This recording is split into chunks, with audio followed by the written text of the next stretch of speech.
All right, welcome back to another episode of It Is What It Is podcast. I am your host, Cody Kelly. I am super excited, super excited about this. Because it's Monday. It is one of my favorite days of the week because I can get back into the gym. I am covering the episode on Black beauty, really focusing on not just the Black hair industry, but the Black, I would say, beauty experience. I have some amazing guests. Some of my other guests are experiencing technical difficulties. They should be on later. But I want to first introduce my first guest. Read Dominique's bio so you can get really an amazing professional. She connects with me. Guys, go to her Instagram and check it out. I'm going to read her bio for you. Have it right here. Nice little lengthy bio. I love it. So Dominique Valencia Spillman is the founder of Valencia's World of Beauty. She is an esthetician, permanent makeup artist, and entrepreneur. She began her journey as a makeup artist in March of 2013. She has received her license as an esthetician to expand her service menu and offering essential services for women that include body waxing, brow wax, and tint, eyelashes, as well as makeup artistry classes, special occasion makeup, photography makeup. In 2019, she received her certification in permanent makeup artist, which has become one of her new passions in the birth of her new business, Browtastic Beauty. In addition to her services, she has created an online store by the name of Drip and Glam to give women the option to purchase glamorous accessories to accent their overall look. Today's Dominique continues to provide services that cater to women who want a natural and classic look. She believes that offering a memorable and professional experience to her clients is what sets her apart in the beauty industry. And then I have with me as well another amazing guest, Bria Nicole Minor. Her bio, she is a licensed hairstylist, graduate from John Amico School of Hair Design in July 2019, currently owns her own salon / barbershop. So I need to pay her a visit, even though I don't have any hair. But if she could do a man weave, we need to talk. Specializes in natural hair and silk presses. Welcome to the show. How are you guys doing? Good. How are you? Good. Doing well. Super excited about this one. And then I see one of my other Black hair industry is one of the most growing hair industries in the U.S. economy. Let me read some of these statistics. I was doing some of my research. Mental, who is basically a company evaluator, right? In 2018, did a financial analysis, so to speak, on the Black hair industry. Found out in 2018 that the Black hair industry globally is worth $2.5 billion. If you include nails, brows, accessories, and just overall, I think anything that has to do with Black beauty, it is valued at around $3 billion. If you look at some of the numbers of the Black dollar spent, I found this interesting, and I want to read these stats before I kind of open up to the line of questioning, because these numbers really kind of took me for a surprise. If you look at the total consumer spend, and this is all inclusive of current data, in the U.S. economy alone, when it comes to hair and beauty aids, the U.S. or consumers spend $63.5 million annually. If you look at Black consumers, they spend 85% of that 63.5 million, coming to a total of 54.4 million. When it comes to women fragrances, hygiene, personal soaps, they have an overwhelmingly large share of the market. To sum it up, you could say that the majority of the income in the Black community is spent on hair. Some of the other interesting facts is when you look at what is spent on food, we are actually in the minority in that instance. So I think that is great. Sam, welcome. He's also a barber, a Chicago barber. Sam, I appreciate you being on the show. Hopefully we get settled and get you going. I see you walking over there. But when it comes to it, I want to start with you, Dominique, and then I'll basically give this to you, Bria. Why did you get into this beauty industry? What propelled you to get into this? Well, I started, technically I started in beauty when I was 9. So I started doing my own hair, and I just started doing like cousins, things like that. And when I got older, I wanted to do cosmetology when I went to high school, but it was so saturated with students that wanted to get into cosmetology, I wasn't able to get in. So I went to cosmetology school after high school. And at that point, I had been doing hair for so long that I was kind of burnt out at that point. So I got maybe 500 hours or something like that. Sure. And I transitioned from doing hair to the aesthetic part of it, the skincare, the makeup, things like that.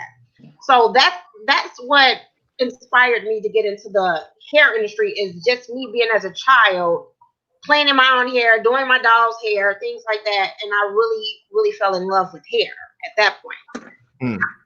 Awesome. Bria, why did you fall in love with hip hop? Why did you fall in love with hair? What's going on here? So I got into the beauty industry when I was 15 years old. Um, my aunt, she's a very lucrative hairstylist, and I was at the salon getting my hair done, and she was so busy. And she said, "Bria, do you know how to shampoo?" I said, "No, but I could learn." And that's where it started from. I started off as a shampoo assistant.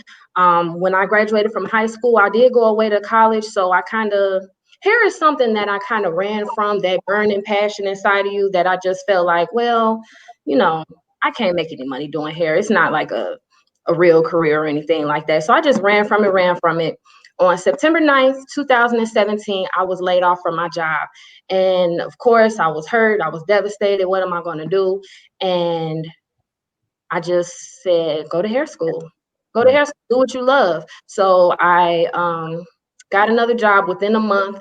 I was in hair school part-time. I was going to work full-time job every day, get off the train, go straight to school. I got my certification in a year and a half, took the test, got my license. I have my own salon now. It's the barbershop in the front, and my personal salon suite is in the back. And I just overall love making women feel beautiful about themselves. We're also therapists too. So just listening to their problems and helping them out, letting them see my light, doing the best I can, making them feel beautiful on the inside and the outside. Awesome, awesome. So my mother would get her hair done on Friday nights. She'd come home from work. Saturday was date night for my mother and father. She would get her hair done on Friday nights. I had the unfortunate, or I don't know if unfortunate is the word, but I had to go with her because she would pick me up from my grandma's house, drive me all the way to the city, which I did not enjoy. I would have to sit in a beauty salon while she's getting her hair done. Couple things. First of all, it takes forever for women to get their hair done. The second thing is it exposed me to a lot, right, of going on. Mm-hmm. I didn't mind going to the barbershop with my dad because that was just a totally different vibe as well. But it showed me how much detail is put into the black hair experience, not just the black hair, but black beauty as a whole. So I want to go there. With this revenue, when you're talking about a $3 billion empire globally, right? Even in the UK, the numbers are estimated around something like 88 million euros, so that equates to about 100, million US dollars just in this specific niche. What is the future of Black beauty? And I'll start with you, Dominic. What's the future of Black beauty? Well, beauty the beauty industry evolves every day. It's always changing. So, but history always repeats itself. So from back in the day, Madam C.J. Walker to now, we saw how products has changed, how techniques on how to achieve certain hairstyles, even brows. People are getting ombre brows, which is a tattoo.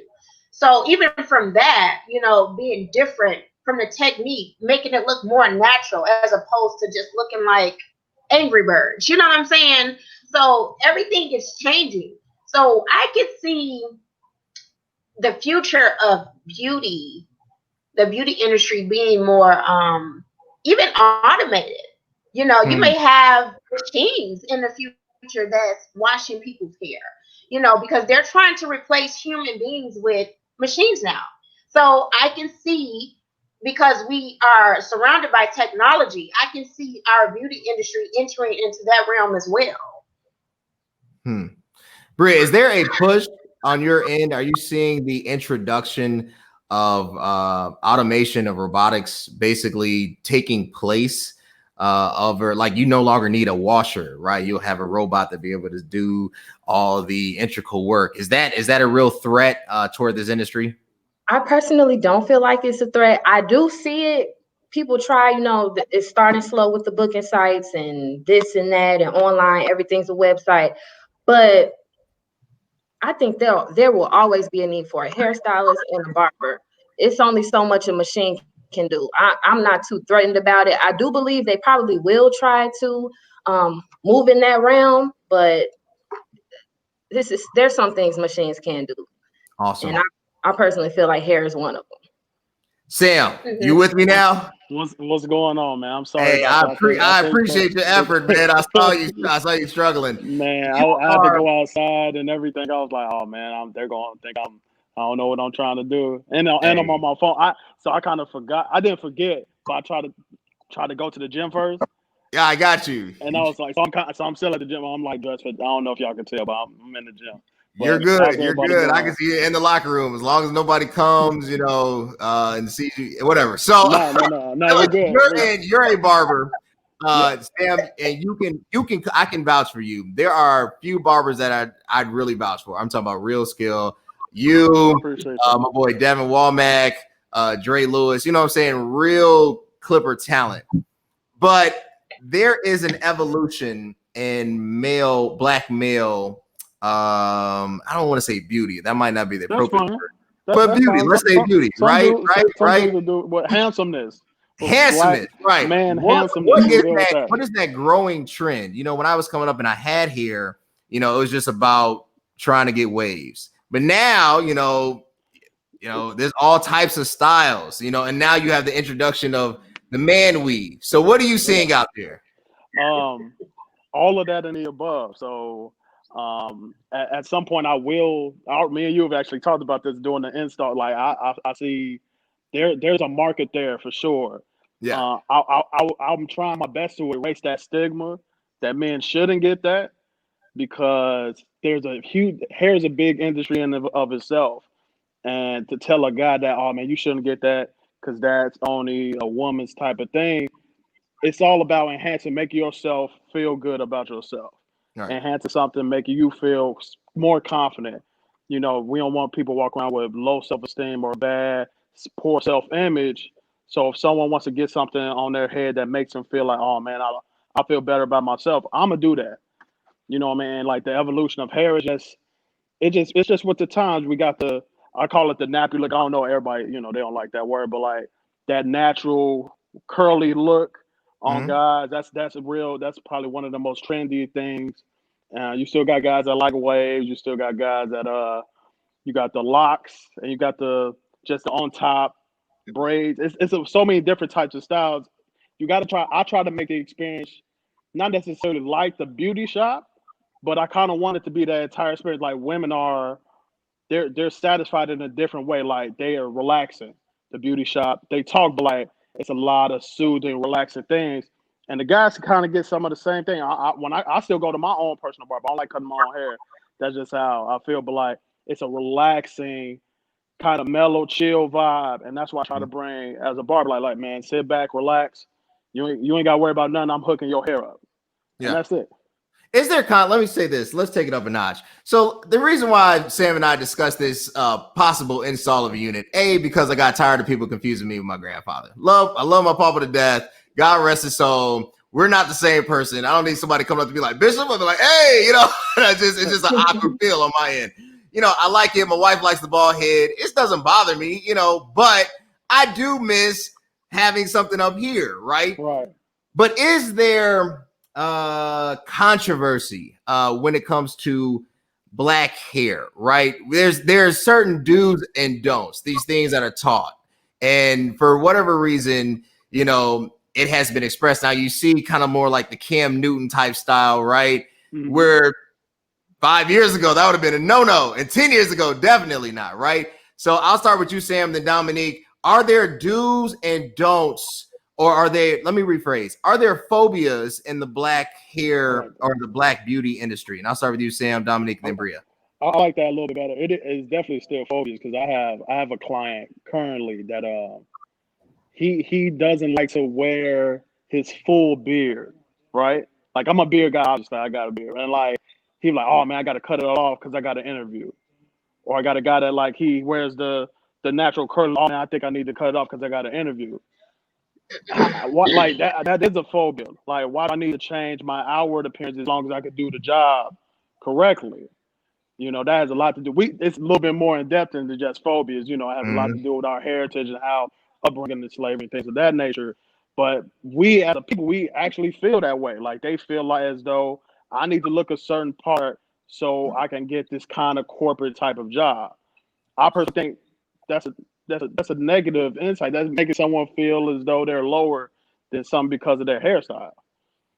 That's just my look on it. That makes sense. Dominique, is there a phobia? I know you and Bria, and I'll throw it to you next. You deal with a lot of different personalities, a lot of different circumstances.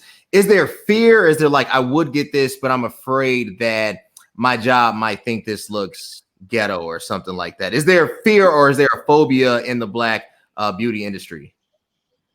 Yeah, it's definitely phobias.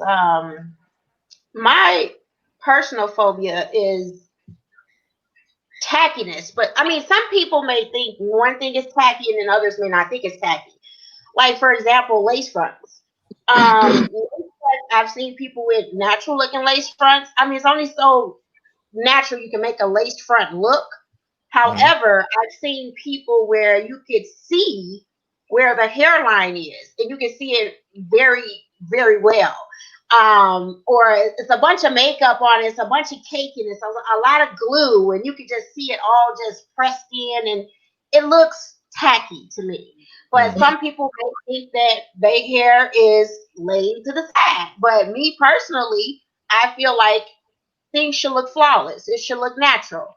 And like I said, I've seen people with lace fronts that looks really natural and melted to the scalp, and then I've seen people that it's like, okay, I can see that, and I can tell that you have a wig on. Also, like people that choose to wear like gold hair, purple hair, I do feel that if you're going to an interview, things like that, you should use things with discretion. So if you're going on an interview or you're going to work and that's not appropriate, I feel that you should be mature enough to say, hey, let me not wear this style because I have a interview coming up, or my job is not requiring me to to look this way. They want me Right. to look this way. Then you should do that. And maybe on a weekend when you go out with your friends, you can be your free self and say, hey, I want my hair to be yellow Saturday. I want my hair to be green. But when you go back to work, it should be brown or whatever, a natural looking color. So yeah, definitely it's phobias out here, and that's just my personal opinion. I get you. I get you.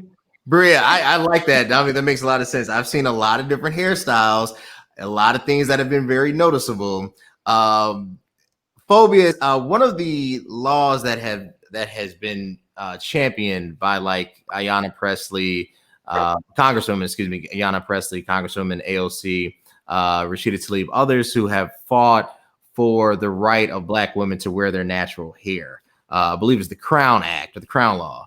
Um, has this become a topic of discussion, right? Like when somebody comes to your shop and says, Bria, I want this, but I don't know if my job would receive this. Is there pressure to conform to a image of what beauty should be versus what beauty is?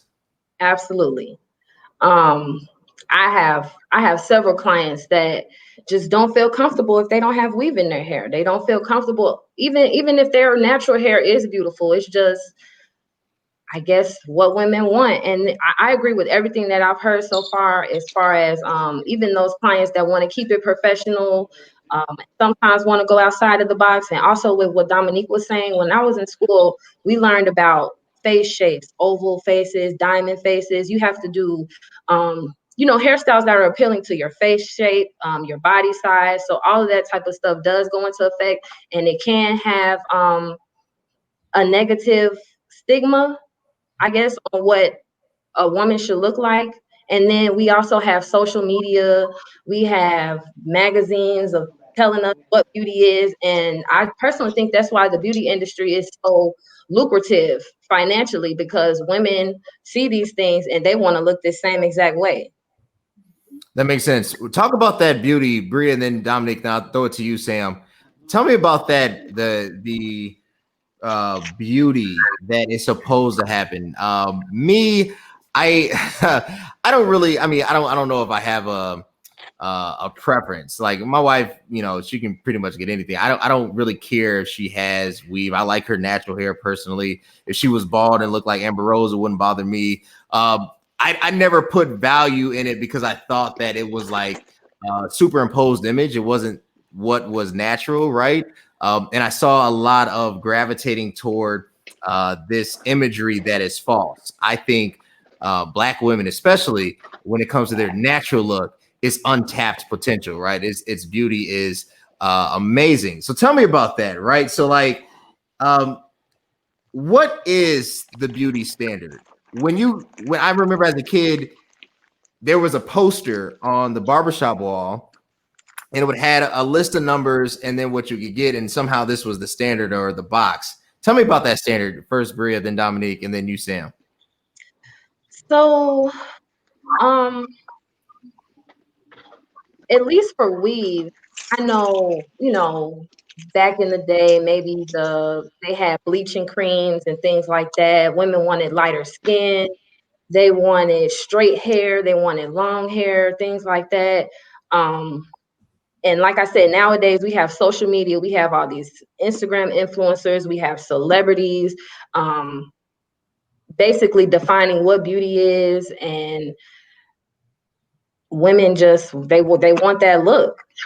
They want that look, and they will go through anything to achieve that. But it's just at the end of the day, you just have to have self-love, and you have to embrace yourself, and it's just know that beauty is in the eye of the beholder, basically.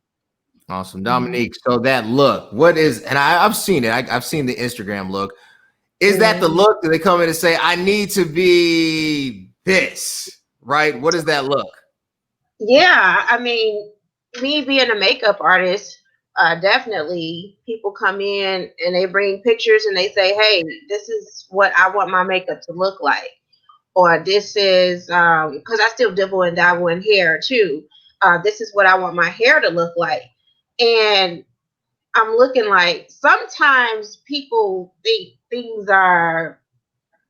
Uh, I'm trying to see how to say this. They think that you can transform them into this individual.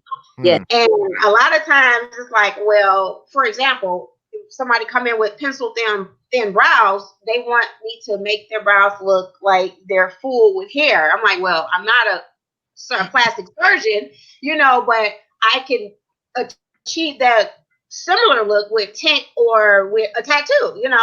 But Right. everybody is not in that position to say, hey, well, let me go to that extreme to get my eyebrows tattooed. They may not have the money for that. They're doing transplants now where they're taking hair from the back of people's neck or whatever, and they're transferring it to the face and creating hair for people's brows.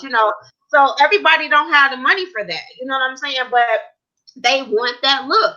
So they come in and they think that we're supposed to create a miracle and make it happen. But then when you say, well, this is what this is going to cost, then well, that's too much. So it really, yeah, everybody, I ain't gonna say everybody because, as far as social media, I know that people look at it like, oh, well, look how she look. I want to go to her because she got the Gucci bag and her hair is long and her face beat to the gods. They looking at that look like I want that look, but you don't look like her. You're not her. So you have to get something that complements your look. Get something that, not saying that you can't wear long hair. Anybody can wear long hair, but don't think that people have this imagery in their head that they're going to look exactly like that person. Like when they bring in a picture and say, hey, I want my makeup done like this, I can create that look. However, is it going to look right on you? Or are you going to think that's too much? Because what we see on Instagram, Facebook, is not what you see in real life. Because when you see those people in real life, up close and personal, it's way too much because those are for photos, those are for pictures. So if somebody come in and say, I want my face done like this, all right, do you know that's a photo shoot? Her makeup is super heavy in order for her to look like that on that picture. I can make you look like that, but I can make you look like that for everyday look. But if you're doing a photo shoot, then I can go all out and do all, you know what I'm saying? But some people personally like that over the top, that Instagram look every day. I'm not knocking people that do that. But when you go into the grocery store and you're looking like that, people will be like, whoa, where is she going? You know what I'm saying? So, it just really depends. Depends on the person. Depends on the person. I want to throw this, and I see Sam's having some technical difficulties. I want to throw this. Got two more questions. One of our audience members, the attorney Elliot Powell, says there's still a desire for African Americans to appeal to the quote unquote white community. I guess to interpret that, is there gentrification even in your industry? Right? Like, is it is I don't want to say the orange look because that might be a little off, but is there a push to resemble the Kardashian effect, right? To take this, I would say, median of what we think Black beauty is and duplicate it, right, in a very false sense.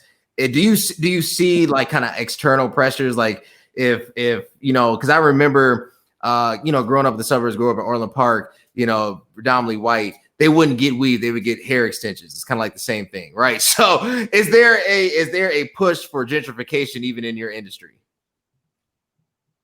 Is that a question for me? Yeah. Well, I would say yes, because like the Kardashians, for example, I'm not going to say she brought this out, but she's the one that inspired this whole highlighted look under the eyes. Okay, so it was this yellow setting powder called banana powder, and everybody wanted to wear the banana powder. Everybody wanted this highlighted effect under their eyes.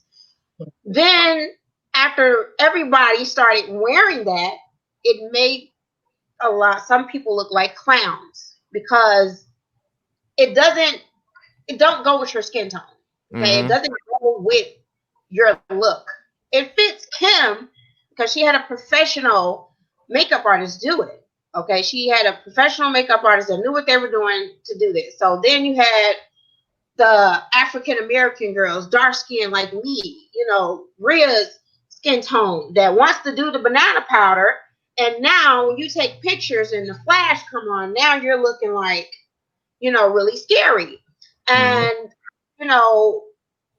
yeah, I do feel like, people have that, that desire to want to look like people like him. They want to look just like her. They want to look like Kylie Jenner. They want to create that look, and then when they do, it doesn't look right. It don't look right. So you have to, be able to use products and do things that complement you. Right. Okay. But yeah, definitely, and then I'm going to say this too, I mean, even with the white community, they desire things from the Black community as well. They want to wear their hair with the locks and things like that. So we're not going to just say, oh, Black women want that white woman look. Right. Oh, Black women want to have the long hair, the long white Caucasian texture. They want that look because you have some Caucasians that want the texture of African Americans as well, as far as the lock look, things like that. So yeah. Barber, is there a push or is there a push toward a different beauty standard that may not be of one's culture? Is there a push for gentrification? Like if you come in and say, man, I want that Justin Timberlake look, right? Like it was just fine. You can have whatever you want. But do you see that on a barber's end? Honestly, I cut all types of ethnicity hair. It's almost the same. So, it's different. As far as the texture, that's about the only difference. But almost everyone gets their hair cut the exact same way, except for maybe some of the whites and some of the Latinos because they leave it on top longer, and most of them you need to use shears. Unfortunately, a lot of the black barbers or some of the barber schools they don't offer how to do shear work. I actually went to a cosmetology school, and that's all they taught us at first. We barely did very little barbering, so like there was a lot of shear work. But no, I see across the board, I see a lot of the same level playing field. I've seen it go to the extreme in the sense that I've seen like some Asians and some Latinos and some things that they do rubber bands to try to nap their hair so they can get the curly look. Those are a little bit extreme, but like everyone, like I don't want to say it's a copycat, but like some people are authentic and some people aren't. Some people they look better with certain looks, some people just don't. It's all about preference. All about preference.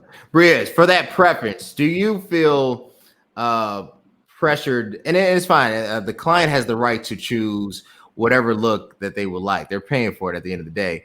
But is this push organic, or is there like, I want to look like this, right?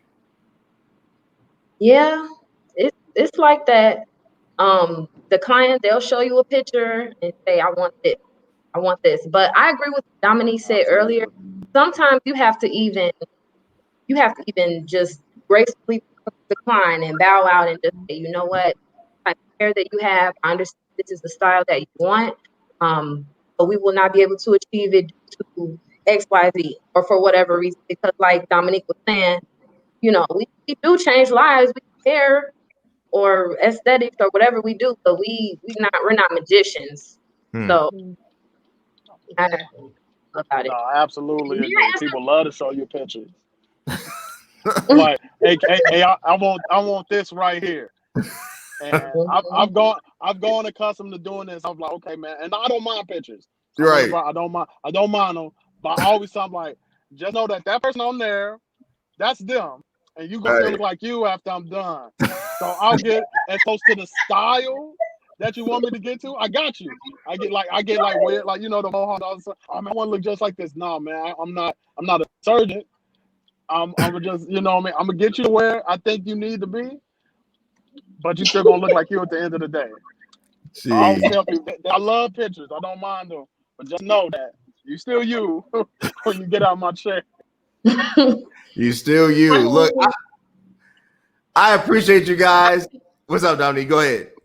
I wanted to add to that too, because people, they ask for something and they think they want it until they get it, and then they don't like it on them. Just like with makeup, I've done people that show me pictures. It happens so much. Like, I want my makeup just like this, and then I do it, and then at the end they're like, oh, this is too much. Well, you showed me a whole full glam. You said this is exactly what you want, and I gave you exactly what you wanted. And they're like, oh, well, it's too much. I had that happen with a client. I had to take it off 3 times. Ooh. And it got to the point where I said, well, ma'am, listen, I'm a professional makeup artist. You could have did this yourself, So it happened. It happens a lot. Yeah. Oh my God. I can only imagine. I can only imagine having to take it off. Never. No, I can't help you. You're gonna have to live with that look, sweetheart. I'm like, you gotta live with this today. You gotta live with it. This is you from now on. Look, I appreciate you guys. I appreciate you guys, being a part of this. I know I told you, 30 minutes. I kept you over by 5. Bria, where can they connect with you? What are you doing? Where's your shop located? Where can people hit you up?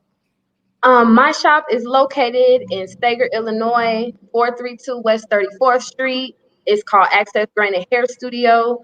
I can be found. My Facebook is Bria Nicole Minor. Instagram, Lavish Styles by Bria _. Awesome. Dominique, where can they connect with you? Where can they find you? Well, I'm on Instagram at the like Victor _ World Beauty. Also on Facebook, Valencia's World of Beauty. And I'm located in Morgan Park, Chicago, right off of 114th and Vincennes.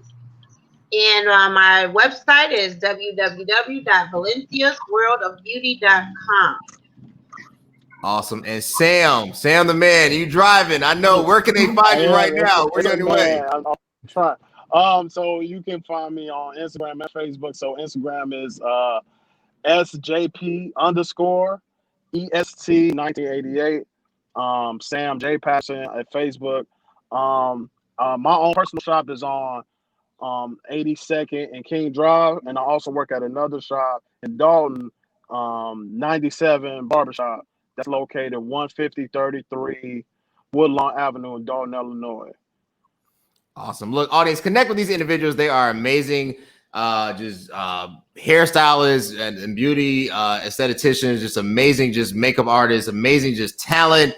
I'm so grateful to have these guys on. When I put out tomorrow's episode is on colorism. I have an amazing panel of dark skin, medium, light skin. We're gonna go there because I ended up watching. Sometimes with COVID, I go back and watch Black movies. That's what I do, right? So my wife and I were watching Spike Lee's infamous School Days, and it comes to the part when they're talking about good or bad hair. See if I care, dark hair, good or bad hair, and the whole just music ensemble.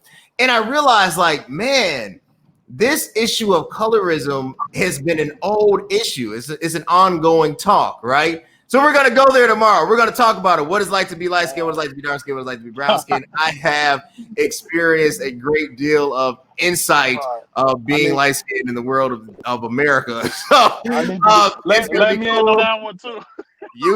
Let me know. I'll send you the link. But I look forward to. I thank you guys again. Connect with these great individuals. You see them. Dominic has their Instagram page up. Sam has his Instagram page up. Bria's on Instagram. Hit her up. I love you guys. Till next time. Thanks. Thank you. All right, y'all. Thanks for having me. Yeah.